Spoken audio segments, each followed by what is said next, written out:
आज का वचन संख्या है संत मत्ती से लिया गया है, अध्याय 25, वचन संख्या 31 से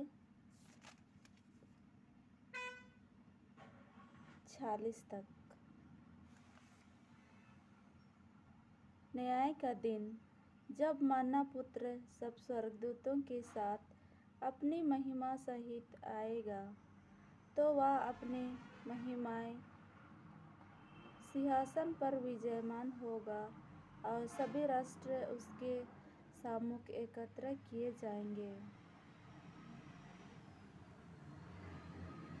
जिस तरह चरवाहा भेड़ों को बकरियों से अलग करता है, उसी तरह वह लोगों को एक दूसरे से अलग कर देगा। वह भेड़ों को अपनी दया और बकरियों को अपने बाएं खड़ा कर देगा। तब राजा अपने दाएं के लोगों से कहेंगे, मेरे पिता के कृपा पुत्रों, आओ और उस राज्य के अधिकारी बनो जो संसार के प्रारंभ से तुम लोगों के लिए तैयार किया गया है।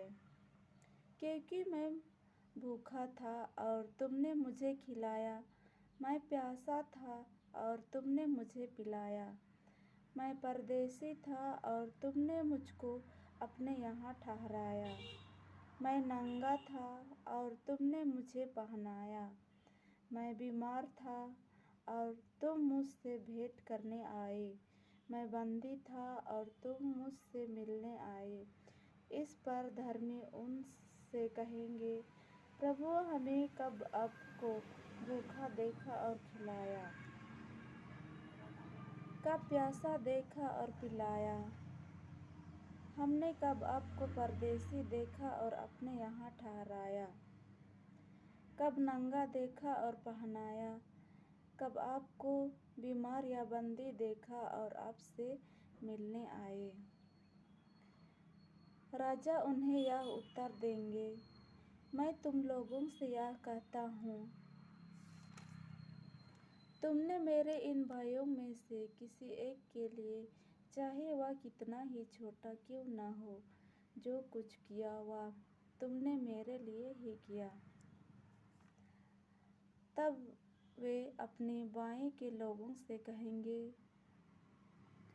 शपथियों,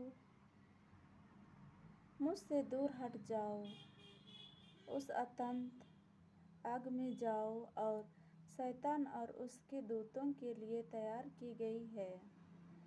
क्योंकि मैं भूखा था और तुम लोगों ने मुझे नहीं खिलाया, मैं प्यासा था और तुमने मुझे नहीं पिलाया, मैं परदेशी था और तुमने मुझे अपने यहाँ नहीं ठहराया, मैं नंगा था और तुमने मुझे नहीं पहनाया, मैं बीमार और बंदी था और तुम मुझे नहीं मिलने आए।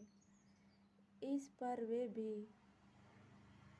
उनसे पूछेंगे, प्रभु, हमने कब आपको भूखा, प्यासा, परदेशी, नंगा, बीमार या बंदी देखा और आपकी सेवा नहीं की?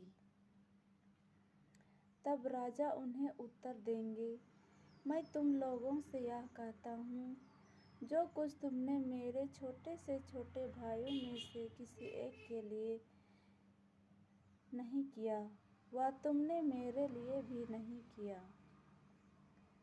और ये अनंत दंड भोगने जाएंगे, परंतु धर्मी अनंत जीवन में प्रवेश करेंगे।